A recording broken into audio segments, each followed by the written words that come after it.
लाडक्या बहिणींनो, आनंदाची बातमी तुमच्यासाठी. हो, आनंदाची बातमी आहे. तर आनंदाची बातमी काय आहे तुम्हाला सांगतो मी. हे बघा, तुम्ही सर्वजण हप्त्याची वाट बघत आहेत.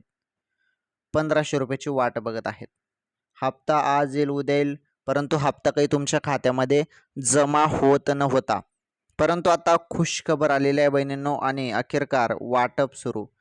जेवढ्या पण पात्र बहिणी आहेत त्यांच्या खात्यामध्ये. सर्व पात्र बहिणींच्या खात्यामध्ये. तुम्ही एक काम करा आता, तुम्ही मोबाईलच्या मेसेजकडे लक्ष ठेवा. भरपूर बहिणी अपात्र पण झालेल्या आहेत. महत्त्वाचं 81 लाख बहिणी अपात्र झालेल्या आहेत. आणि आता जी माहिती मिळत आहे जुलैच्या पहिल्याच आठवड्यात, ओके, म्हणजे 10 जुलैच्या पहिलेच तुमच्या खात्यामध्ये हप्ता येऊन जाईल बहिणींनो. ओके, 10 जुलैच्या पहिले. त्यामुळे मोबाईलच्या मेसेजकडे लक्ष ठेवा. ₹1500 चा हप्ता तुमच्या खात्यामध्ये जमा होईल आता.